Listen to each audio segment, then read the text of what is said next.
Okay, here's my sound preferences.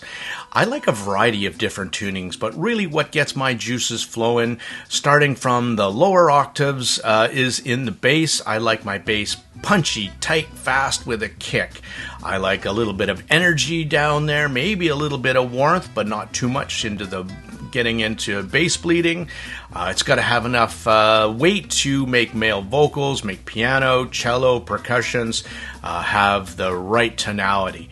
When it comes to my mids, I do like my mids and mid clarity, but I don't like too forward a mid, so that's the upper mids I'm talking about. So keep the pinna gain down a little bit and not make it too forward a presentation. And when it comes to the highs, I do like my sparkly highs. At my age, I'm probably losing a little bit of the high frequencies.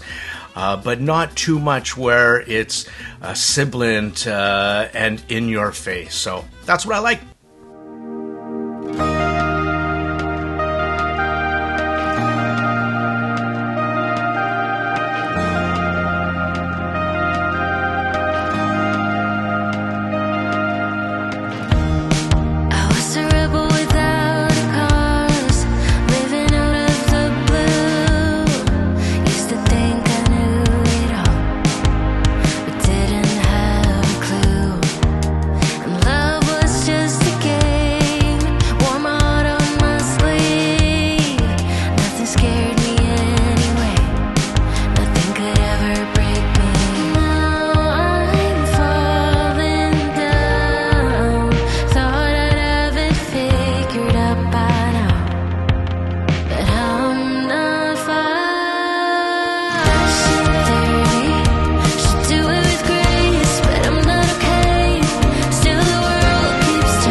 Okay, another a double header today.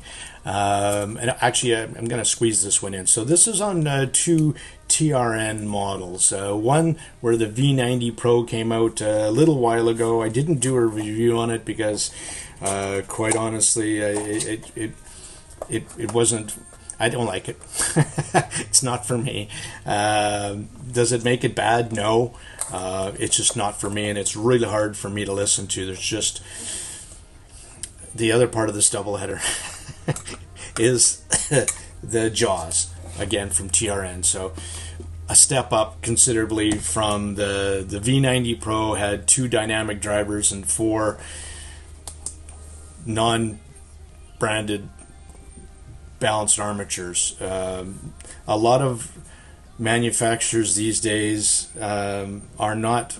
Some people don't want to reveal what they're using, especially in the real high-end stuff, and then others in the less expensive stuff are definitely not telling you what they're using, because it definitely isn't a Knowles nor a Sonyan balanced armature. So it's a E-Audio or a Belsing balanced armature. So that's what I'm assuming when they're not going to name what they are. And for the pricing, you're not going to get that. So 2 dynamic drivers, 4 BAs. In the Jaws, you get now 3 dynamic drivers and a 6mm planar, round planar, like what was in the White Tiger. I really like that. I am.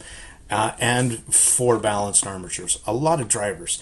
And it's kind of interesting on this TRN and the White Tiger how they stack drivers together. The 3 dynamic drivers, the bigger one, the smaller one, and the smaller one, all going through the same. It's a great idea.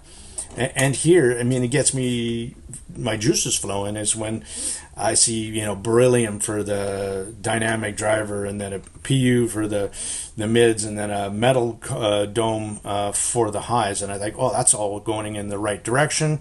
Again, for unbranded balanced armatures, and that 6mm microplanar, which I really, really like. I can only get 30-minute listening sessions out of this and 5 maybe on the V90 Pro. And I'm not saying that this is a bad IM. I'm really just saying this isn't for me. There is just too much information in the wrong place for my ears and my ear gain. To me, it's like sensory overload.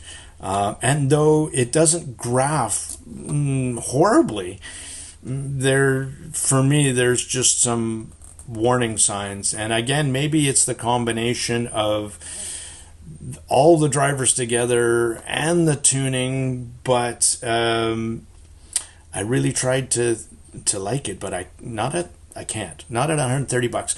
But there's some of you who are going to listen to this and go, that is the best thing since sliced bread. All this information is hitting my ears and my brain and putting stuff here and there and there. To me, it's like that's not musical to me. It's forced. It's unnatural, and I can't listen to music. It doesn't let me enjoy the music, if that makes any sense at all.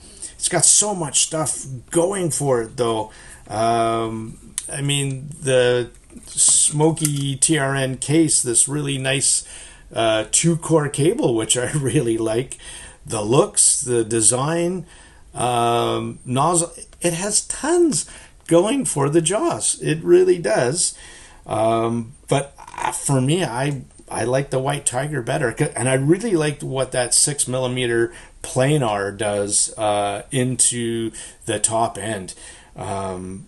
Big fan of that, especially in the White Tiger. I like the tuning of that one better. I'll pull up a graph of the Tiger versus the Shark, or Jaws, I should say, and that's for me. And then there's another one with the V90 and the Jaws are very similar, but there's so much even more information going on with the V90 than with the Jaws. So for me, it's not a full review. I can't. It's just not for me. It's just not my cup of tea, and I don't enjoy it. And it's really, really hard to listen to it for my personal taste. So that's all. I'm gonna be short and sweet on the Jaws. Again, I thank TRN for sending it over. Some of you are gonna absolutely love it at $130 for 9 drivers per side. It's a pretty, interesting,